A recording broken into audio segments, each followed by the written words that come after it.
This episode, I seem a little bit more lively coming in, and part of it is because I am on the other side of something right now. Um, Literally in this space of understanding that I can't be who I am with the same system that I was raised in has been a very energetically and spiritually tugging situation.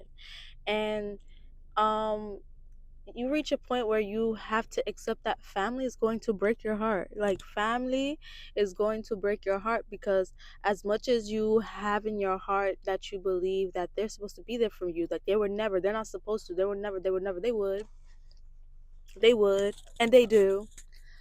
The thing that we forget about family, and it's so easy to get wrapped up in it, is we forget that that mother, your father, your sister, your brother, that cousin, that aunt, that uncle, etc., they're still a person.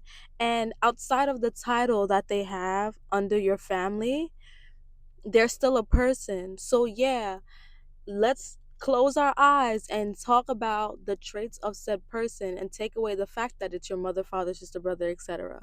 What would you describe that person if they didn't have that title? And that's the part that's so important. We get stuck, and it's not necessarily our fault. Society tells us that, family is everything. But the problem with family is it puts us in a situation to it puts us in a situation to follow blindly. And unfortunately, it's reinforced in many things like church and work and stuff like that. So we already know that just through life that, oh, you're supposed to accept this because of this person's title. And the family one is the hardest one to kind of break free from, because society tells you family's everything, you can't run away from your family. Baby girl, yes you can. Sweetie baby, yes you can. Baby boy, yes you can. You can run away from family. If family keeps driving you away, why the fuck would you want to stay there? Leave. Anyway, let's get into it. Damn.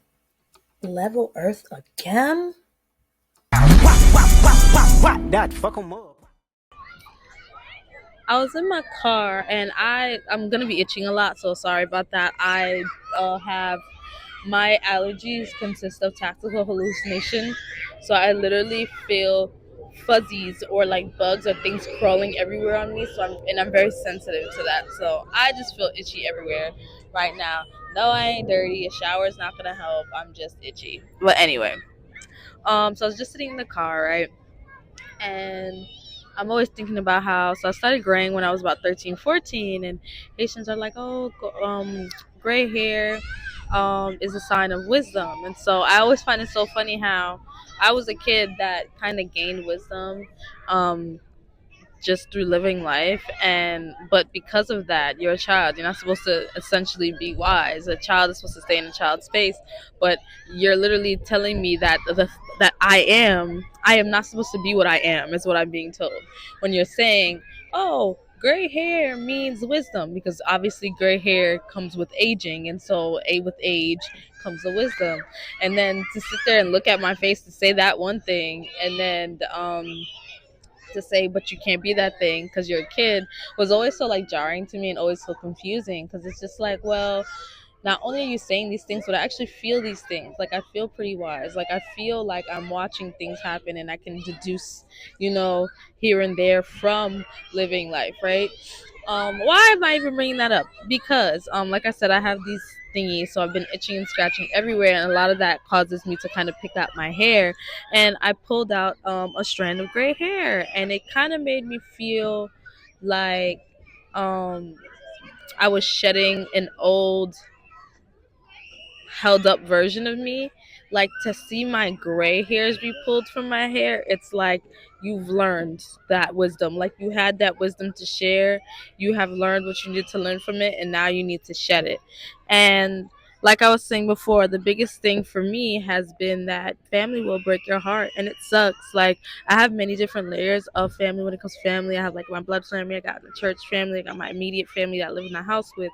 And like, I feel like all in all, I've been in so many situations and spaces, and all of them where um being myself comes at the cost of being told to find my place, because the place that I chose, or the place that I'm choosing to sit in, is not enough or not a proper place to be in, which inherently sucks because then you find yourself only being able to have your own back, only being able to support yourself, only being able to kind of only be with you, and and in situations like that I find really funny because you adapt. Like someone like me, a shorty like me, I'm gonna adapt. Like nobody wants to be around me. Yeah, I'm gonna be sad about it. Yeah, I'm gonna ask why about it. But whether or not you answer me or give you an answer, what can I do about that? Um, so it came to a point where I had to really just start accepting like it's all right. Like you're a loner, even when you're in a room with others, you're a loner, and that's okay. That is okay. Like I think the beautiful part about that is eventually growing into understanding yourself to the extent of understanding that um you don't mind being by yourself.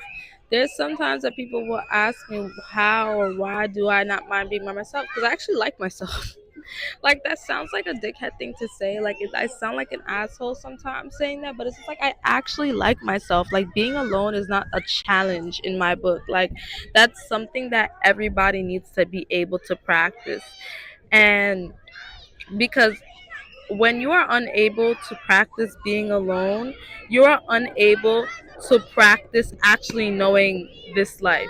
You spend your whole entire life needing friends, needing a partner, needing a family member to justify, vilify, validate things that you do and say. At what point do you have trust in you? Like to know you is to trust yourself.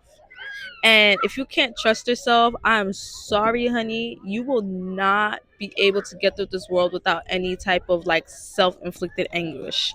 And the reason why I say self-inflicted anguish over just anguish is because life is hard. Period. Period. Life is hard, period, and you get to choose your hard. The problem is society will sit there and teach you that, oh, life is hard, but if you do this it'll be easier, if you do that it'll be easier, if you do this it'll be easier, you do that it'll be easier. No, if you get to know yourself, then you'll be able to figure out what you need to make your life easier, and then that way you could make it easier. But everybody's sitting here trying to give you these advices on the TikToks, on the Instagram, from the church, from the hookah lounge, from the clubs, from the this. Everybody's giving advice, but nobody's happy. Make it make a sense. Make it sense. It don't make a sense to me. Like I'm really not into people being in my business. I'm over it. I don't like it. Like I grew up in a space where everybody kind of feels like I should be knowing what's going on with you. I should be going on with knowing what's wrong with you. So everyone's asking these questions, and it's just like, bro, you don't need to know what's going on with me, especially when you have no contribution to what is going on with me. It's one thing if you want to be in my space to ask me what's going on in my life because you want to support, because you want to see where where you fit. Da, da, da. You don't fit. You don't have anything to add. You have no value. Just just blank stares and your own problems that you refuse to fix. And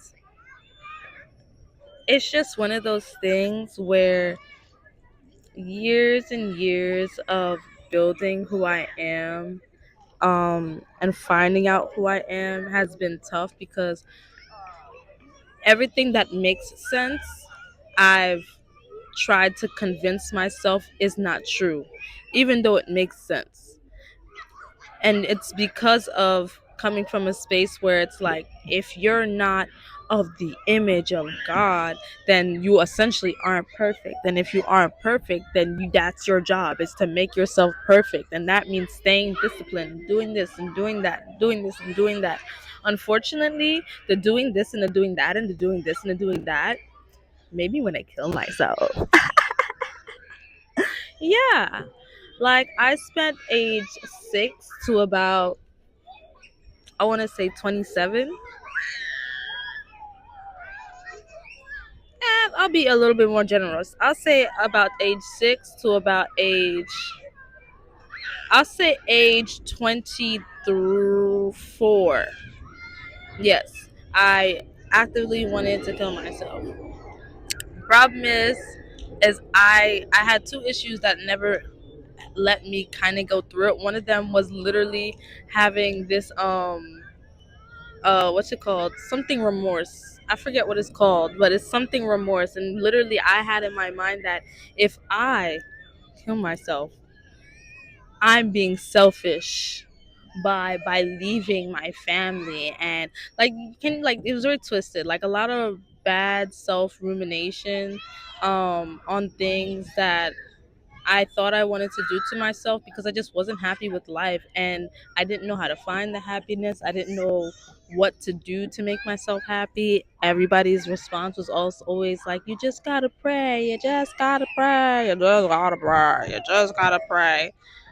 Sky Daddy was rolling his eyes at y'all, telling me to pray. Sky Daddy was working overtime, keeping me here. When I tell you overtime, I always had this big sentiment where I said, my desire to live is non-existent. I very much knew I did not want to live for a very long time. I was like, I don't want to be here.